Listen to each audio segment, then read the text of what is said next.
everyone and welcome to another reading vlog. In this reading vlog, as you may have guessed from the title and the thumbnail, we are going to be reading 3 books. They Never Learn by Layne Fargo, Our Wives Under the Sea by Julia Armfield, and Things Have Gotten Worse Since We Last Spoke by LaRocca. So the one thing all of these have in common is that they're sapphic, and also we have one thriller and then 2 horrors. I knew I was going to drop one of the books on the floor, but yeah, I thought I would do another sapphic reading vlog this week, but reading the thrillers and horrors on my TBR. So hopefully this is going to be a successful vlog. I have heard amazing things about They Never Learn by Layne Fargo. Also, this was such a nightmare to get hold of because it's not available on Kindle in the UK for some reason. So I had to order a physical copy, and the only place I could find it was secondhand on eBay. I think this is going to be the first book that I pick up. This is, I think, about a professor who kills men that she thinks deserve it. Heard it's very dark and twisty as well, so hopefully this is going to be a 5 stars. I think I'm then going to pick up Our Wives Under the Sea by Julia Armfield, which is a quiet horror about a woman whose wife goes on a deep sea mission and comes back changed. I don't think I've read many books that have water horror, but it's something that I am interested in exploring. Also, this is really short, so I'm hoping it's going to be a quick read, although I think it is literary fiction, like literary horror, so it might be slower paced, but also very excited for this one. I'm excited for all of these books, so I don't know why I'm saying that. But the final book I'm going to be picking up is Things Have Gotten Worse Since We Last Spoke by LaRocca, which I think is sapphic. I think this is about 2 women who meet through an internet chat room in the 90s, maybe early 2000s, and they strike up a relationship, and then I don't know what happens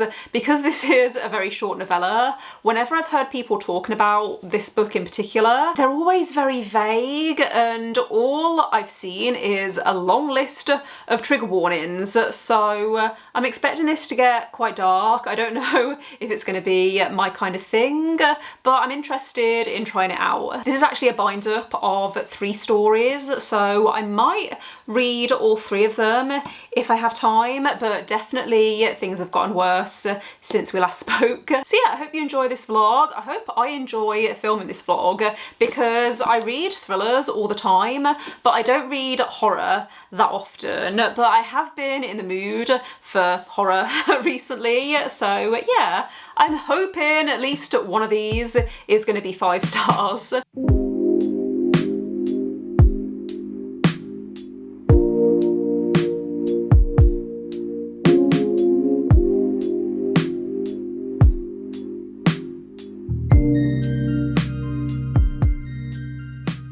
Apologies if the lighting in this update is a little bit dodgy. I have just set up my ring light for the first time in a while, and apparently I have forgotten how to use a ring light, so hopefully this looks okay. If it doesn't, then I'm not going to re-record this, so we're just going to roll with it. But I do have reading updates for you. I have now started They Never Learn by Layne Fargo. That's not reflecting, is it? No, I'll hold it like that. I'm also really warm because of the stress of having to set up this ring light. Anyway, I have now started They Never Learn. I am 113 pages into this, and I'm really liking it so far. I do feel like it's building up quite slowly, so I'm not fully obsessed yet, but I am invested and I really like the university setting. So this is pretty much, I think, what I explained it to be at the start of this video. But we're following this main character called Scarlett, who's an English professor at this university, and she's also a serial killer. So every year she chooses one victim and she kills them, basically. I don't know how else to explain it, but she only kills guys who she thinks deserve it. So these guys are abusers and not very nice people. So she's been getting away with it for quite a while because she's very calculated and methodical in the way that she goes about selecting her victims. However, at the start of the book, her latest victim is this guy who's a football player, and she makes it seem like suicide, but questions are being raised around that. So that's Scarlett's perspective.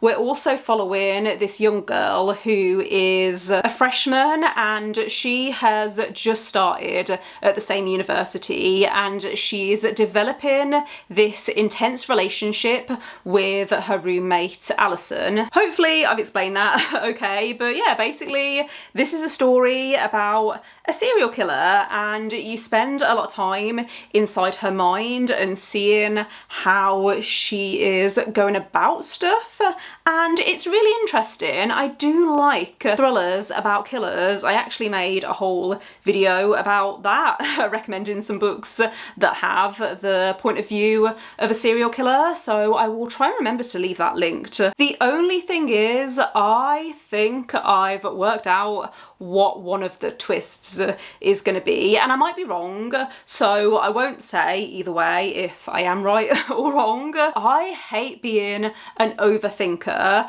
As soon as I picked up this book, straight away I was overanalyzing everything, and I hate that I do that. I only seem to do it with mysteries and thrillers. I'm really hoping that I'm wrong. I do feel like there's a potential that I'm going to be wrong, because I'm hoping that this is going to be a clever thriller where maybe there's red herrings and maybe the author is trying to make you think one thing when actually something else is going on. But yeah, I am liking how compulsively readable this is, and there's this tension within the plot and also between certain characters, and I'm really liking all of that. So enjoying this so far. I am going to read some more of this tonight, and I'm hoping to get past the halfway point because I would like to finish this before the weekend, and it's currently Wednesday. I don't know if I mentioned that. So I've been looking back through my reading spreadsheet for the past year, or for this year so far,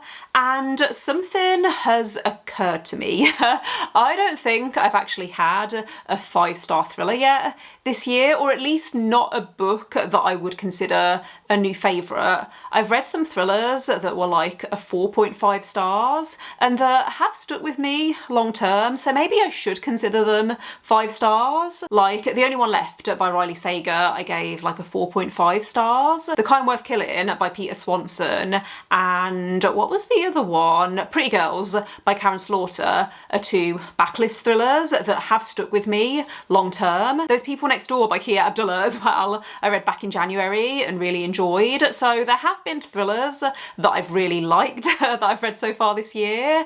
However, I haven't read like a new favourite thriller in such a long time. I actually had to scroll right back through Goodreads to find a thriller that I would consider a favourite. It was, what's it called? Runtime by Catherine Ryan Howard. Almost forgot the name of it then. That was the last thriller that I read where I actually felt so anxious the whole time I was reading it, and this has given me some of that, but I don't think it's going to be a 5 stars. I think it's going to be a solid 4 stars.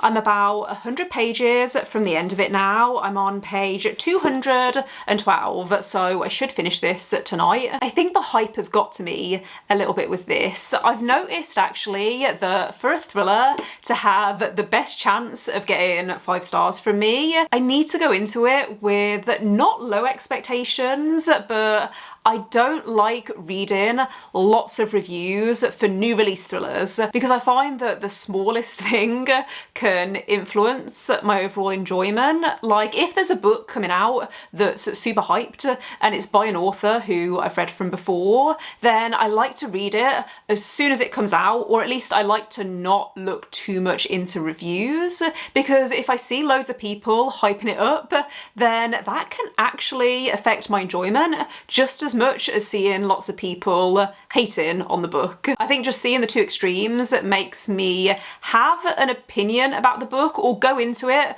with certain expectations, and I think I went into this expecting it to be more than it actually is. The ingredients are all there. I really like the writing, and I like how this has really short and snappy chapters, so I am flying through it and I definitely want to know what's going to happen. But something is missing, and I don't know whether it is the hype or whether it's because this feels more character driven than plot driven, and I really want more from the plot. I actually looked up the definition of a domestic thriller earlier because I think this feels like a domestic thriller. I do think that this focuses a lot on interpersonal relationships, so maybe that's why it's feeling like a domestic thriller. I hope that makes sense.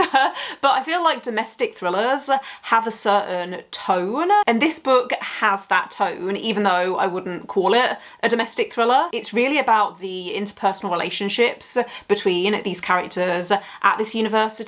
It's also about female rage, and I am feeling the rage and the frustration while I'm reading this. I am enjoying that aspect. I am enjoying this book.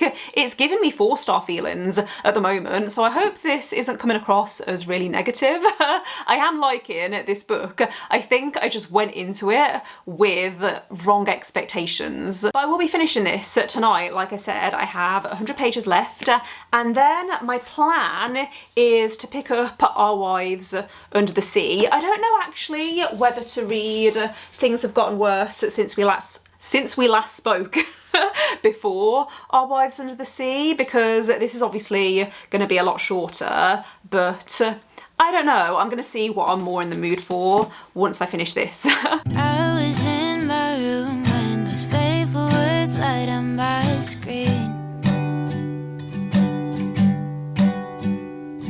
You're trying to be tough, but you are more than I can breathe. I told you what I want, but words don't seem to hold my weight.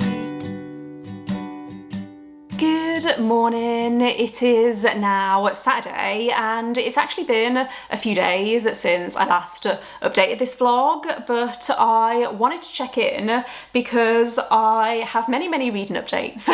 I've been reading quite a lot over the last few days, so I did end up finishing They Never Learn by Layne Fargo. I also last night started and finished Things Have Gotten Worse Since We Last Spoke by LaRocca. Then I started Our Wives Under the Sea by Armfield. I only read the first 30 pages, so I don't have many thoughts on this, but I can tell you my thoughts on both of these. So I think I'm gonna give They Never Learn 4 stars overall, because once I realised the kind of book that this is, I started to enjoy it a lot more. So this is very character driven, and I actually saw a review that described this as a sapphic romantic suspense, and I would agree. If you are thinking about reading this though, I would recommend checking trigger warnings so I actually wrote down some of the main content warnings that I wanted to talk about. As you can probably guess based on the synopsis,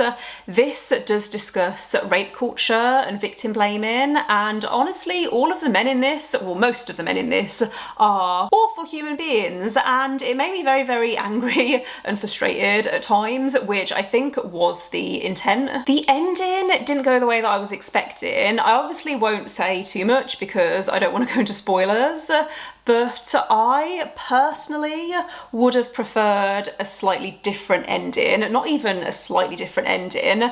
I thought the ending to this, while it suited the overall tone of the book, it wasn't what I personally wanted. But I think that's just a me thing. I think that a lot of people would enjoy this ending. That sounded very, very vague. I might actually do a spoilery review for Goodreads because I can obviously mark it as spoilery, but I had a lot of thoughts on this that I can't go into because obviously I don't want to spoil anything. I do think that I will be recommending this to quite a few people. What's really interesting is I've been having this problem recently with thrillers where I can only suspend my disbelief so far before I start to find a book is too over the top and unrealistic. Whereas with this, there was never a point where I questioned whether the main character would do or think the things that she was doing and thinking. She was completely unhinged, don't get me wrong, but the way that she was written,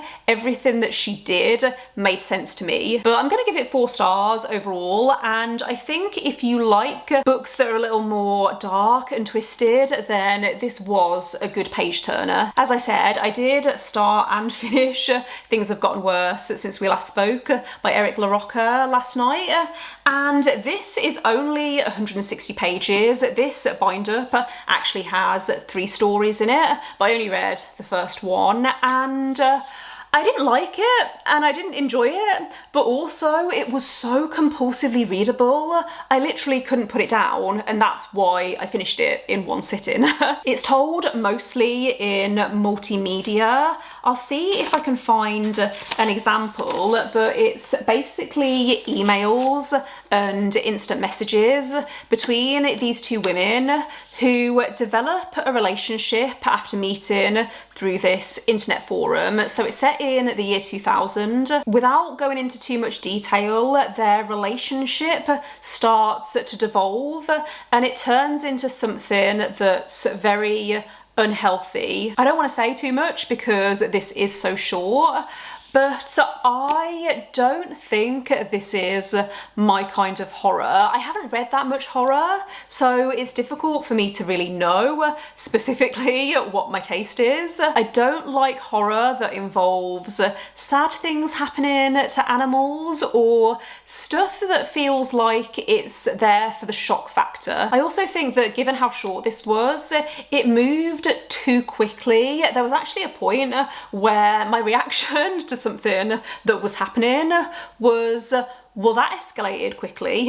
The way that it was written as well, a lot of the horror elements weren't actually relevant to the main story. We had this relationship that we were meant to be exploring, but it kept going off on these random tangents where grim stuff was being described, and there didn't feel like there was really much purpose to that. I think I will remember it because this was very memorable, but I wanted more, or at least I wanted it to slow down a little bit. But I do like books that are told in multimedia, so it had that going for it as well. If you have read any other books by LaRocca, please tell me if there's any others that you would recommend, because I did really like their writing.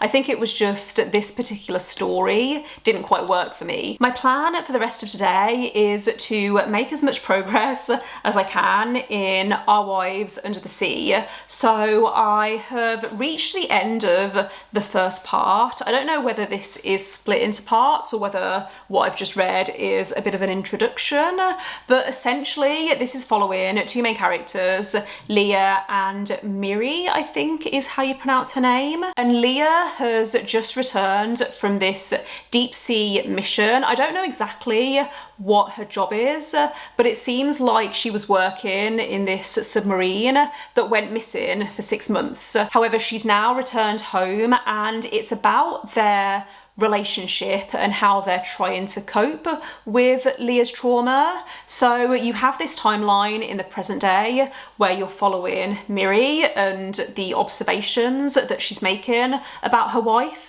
and then we're also following Leah in the past and we're seeing what happened with this submarine. So first impressions, I really like the writing. I like how it feels slower paced, and the atmosphere feels well done so far, so I'm very excited to get stuck into this properly today, and I might update you once I get halfway through. I'll see if there's a natural place for me to stop and share some thoughts, but I've heard mixed reviews for this. I actually, before I started reading this, I saw a review on Goodreads from someone saying that if you liked This Is How You Lose the Time War, then you might like this.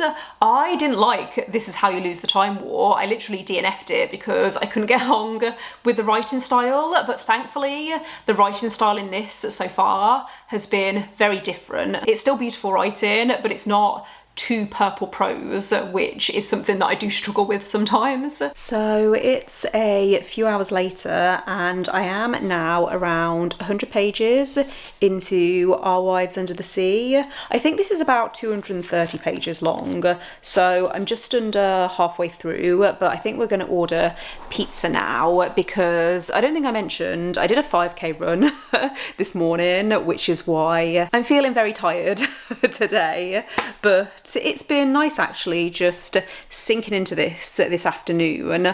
I am really liking this. It's beautifully written in a way that's really difficult to explain. It's very slow, and I'm reading it very slowly because it feels like the author has written every single paragraph in a very deliberate way. The interactions between the characters has also been done in a really interesting way because there's barely any dialogue, but it's saying so much without actually saying anything. It is such a difficult book to talk about. I feel like I'm not really doing this book justice, but it's a very gentle exploration of grief, and especially grieving someone who's physically still there, but they're no longer present. And I'm really interested to see what direction this goes in, considering it is only 230 pages long. There hasn't really been any plot yet. I mean, I'm fine reading books that don't have any plot, but I'm interested to see how the horror elements develop more. It hasn't really got to that yet. I feel like there's something unsettling about the atmosphere, and I feel like there's something going on that's been hinted at. But yeah, liking this so far, even though it's a really difficult book to talk about. So I'm going to try and read a few more chapters this evening and then finish it maybe tomorrow morning. I feel like this would be a really good book to wake up early and read, because every time I pick it up I feel like I am just sinking into it. Sunlight unrise the way we move, it blinds what we've done. Hello everyone, it is now Sunday and I'm having one of those days when nothing seems to be going right. I went into town earlier because I wanted to pick up some wool to carry on with my knitting project, and I completely forgot that the shop that I usually go to is closed on Sundays, so that was annoying. I mean, I was annoyed at myself, not the shop, but anyway. I also have been working on this TikTok all week, and TikTok decided to post it all wrong and I was getting really stressed, and it's really not a big deal but I just feel wound up. So I'm going to spend the rest of the afternoon watching the last season of Sex Education because it came out, I think it was earlier this week or last week, and I haven't got round to watching it yet, so I'm going to do that that this afternoon while I play some Sims. Let's go through some reading updates, because I did end up finishing Our Wives Under the Sea this morning and I loved this. My gut reaction when I finished it was that it's a 4.5, but I might actually round up for Goodreads because this affected me more than I was expecting. I don't think it's a book that everyone's going to enjoy, but there was just something about it that I really liked. There's a few different reviews on the back and I think they're all pretty accurate. So one review describes it as deeply romantic and fabulously strange.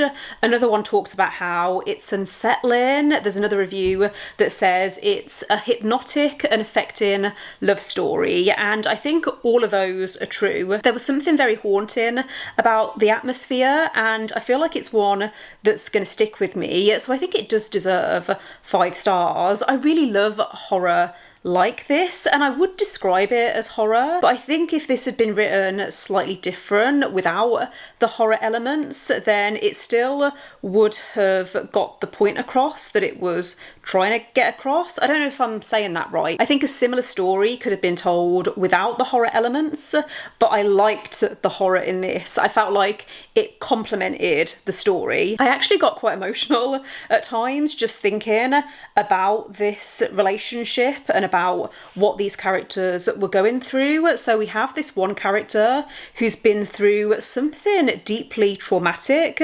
Then we have their partner who's having to watch the person that they love process this trauma that they don't really understand, and they're struggling to communicate. And yeah, it affected me, like I said, more than I was expecting. Really glad that I read this, and I think this author actually has another book coming out next year which I would be interested in checking out. In terms of content warnings, this does have body horror, which I know some people don't enjoy. I actually quite like body horror. I don't know whether like is the right word, but it's a type of horror that I find really works for me. So yeah, would really recommend this if you're looking for something that's slightly unsettling and that's more psychological than like over the top horror or like super gory or super extreme, I think is what I'm trying to say. But yeah, I'm holding this upside down. I really liked this and I think I am going to give it like a 4.5 stars, maybe even a 5. I am going to wrap up this vlog here though, because I have stuff that I need to do this afternoon once I've relaxed some more. But yeah, I'm gonna stop waffling and wrap up the vlog here. Thanks for watching. If you made it this far, I really enjoyed filming this vlog. I really enjoyed all of the books that I read. I think I would recommend them all to different audiences though, but I feel like this vlog was successful, and yeah, I think that's all I have to say. So don't forget to give this video a thumbs up if you liked it, and click subscribe if you would like to see more videos from me. But otherwise, I will see you next time. Bye.